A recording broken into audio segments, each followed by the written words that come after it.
Hey Ranger Nation, so today we're going to be talking about episode 2 of Ryusoulger. Now I know this should have been out last week, but I got very sidetracked, so I kind of really want to talk about today's episode. So this is episode number 2. Before I begin this review, if you want to hit that like button, if you want to hit the subscribe button, as well as the notification bell to be notified when more videos are dropping, because we're going to be talking a lot about Ryusoulger hopefully in the future, as well as some theories, maybe some random stuff. But for episode reviews and all that jazz, hit the like button, notification bell, and subscribe button to be notified when they drop. And without further ado, let's talk about this review. I'm going to be doing this a little bit different. I wanted to try and mix this up so it's not exactly the same as other reviews, so I'm trying something different. So bear with me, and I hope I don't go straight back into doing the reviews that I normally do for this. But yeah, let's give this a go. So this episode isn't too bad. They give it a flashback to the first episode, talking about a few things and kind of catching you up if you didn't see the first one. We have Asuna and kind of KO to actually generally kind of mess about a bit, and then that's when it kind of leads into the flashbacks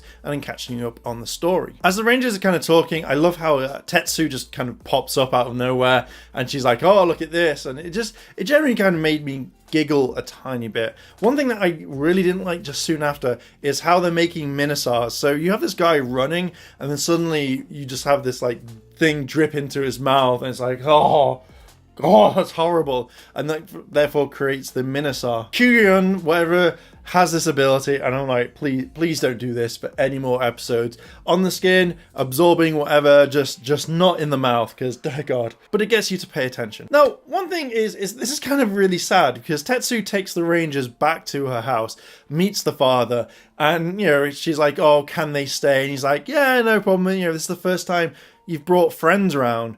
And you generally go, oh, why are you like this? Oh, that's not fair. I thought she would have tons of friends. But you see Melt going around the entire house going like, oh my God, this is amazing. Oh my God, this is amazing. Oh my God, this is amazing. And the dad brings up a question like a little bit later on as they're going around the house going like, oh yeah, look at this. But then they know where the temples are. And it's been one of those things of where I'm guessing the dad's gone, I've been here, I've been there, I found this, I found here, hit myself in the face. But it's generally that sort of thing where it's like, hey, check all this out. I found all these things so you don't have to, which is going to make things 10 times easier. I would have generally liked, though, to have more kind of like they find this randomly, not just be told where it is. When they're told that there is a temple here, they all go out to kind of investigate, and they use the different souls to actually gain abilities. So they use this thing called like an audio soul, which generally brought a really nice feel to how they use a certain effect. So when they activate the soul thing, they can hear for like miles, or they can hear for certain sounds. And they find one about fencing, and it's the main guy in this. But it's the way that everything goes kind of quiet for maybe a couple of seconds, but it draws you in, and I really like this sort of effect. So they find out that there is a fencing thing that they go to. But they think this main guy is a Ryusoulger. He is the main guy to join the team. He's one of the people that were talked about, which is either black or green. So with this, they kind of watch, and they find out that this guy has left his family for 2 years. And guess what? His family don't mind. He wants to be the #1 fencer in Japan. But to me, I generally thought, well, hang on a minute. Why would you want to be this when you've got a family as well? Why not use both? We find out he just ditched his family. And you're like, all right, nice, just nice. So when this kind of Minasar attacks like this dam building, they go there, the Rangers go, and they morph. And I really like the use of color in this. So when they've morphed into the main like Ranger state, the color on the video changes. So it brings out red. So you really are drawn to it. And this is a really cool effect. You see it a lot of time when they want to emphasize stuff.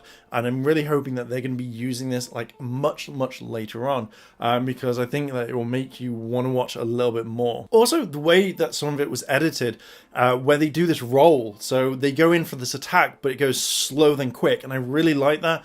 That I kind of picked up really quickly, and I'm guessing we're going to see a lot more of this later, and I'm generally happy because it means that it's not just the same thing that they're sticking with all the time. This is something brand new that we can, that if you want to recreate yourself, you can do if you know how to, or you can research into it. So again, it's giving you ideas, it's throwing stuff out there, which I think is perfect. Now, they brought in fart jokes. Generally didn't think it was. It's like a stink thing. Basically, it's just a fart. He has a soul that creates a fart, and then he fires at the bad guy, but it hits the Rangers instead, and they're like, oh God, no.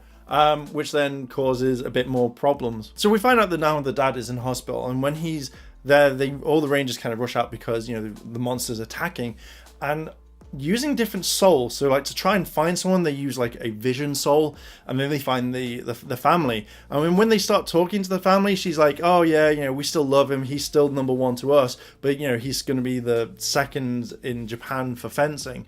And you think that, you know, the family would be more like, hey, come on, like, we've not seen him, but you know, we support him, but we want to see him more. And they just kind of don't.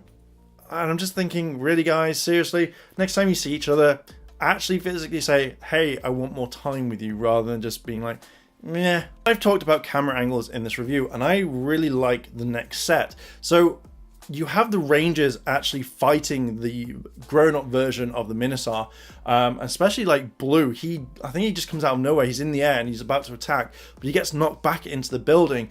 And it's something where you think that Rangers never really go for the big bad guys. It's always summon the Zord, summon whatever we've got, and then they go for a fight. But I generally like the fact that Blue, or Melt, he gets like knocked into a building and then figures out, oh look, there's the number one person in Japan for fencing.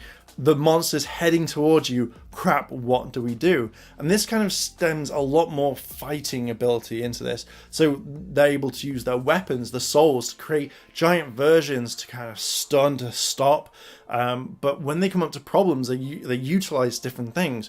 So they try and use a fart attack more, but it doesn't work. So because he's breathing through his mouth, so they have to try and stop the mouth from breathing so that he can, you know, he can breathe in this fart gas to stop. You know, they've got the red Dino Knight Zord coming in. You know, he's helping as well. Originally, he was like, he was just somewhere in the park letting people climb all over him, but he wanted to come and help later on. So you saw little bits of fighting, and when he comes in, dear God, I love how they're doing the Zord fights.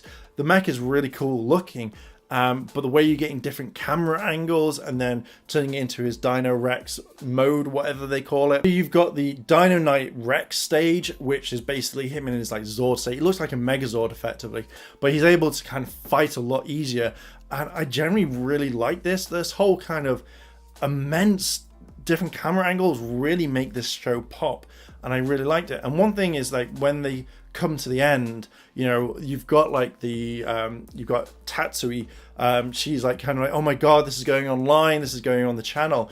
And then you have Kiryon just turns up later and you just don't know what's happening, but you're thinking, oh, cheeky bit of taking over or kidnapping or whatever you've got. But when the Rangers are like at the very end, they're like saying, hey, you know, he may not be the strongest like guy, because they're talking about the dad again.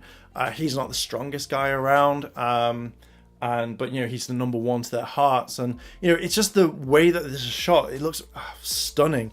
The lighting is really balanced perfectly. So they've done it at the right time to actually get a decent look of the light, rather than it kind of look a little bit grainy, or they have to reshoot much later on. So I generally really liked it.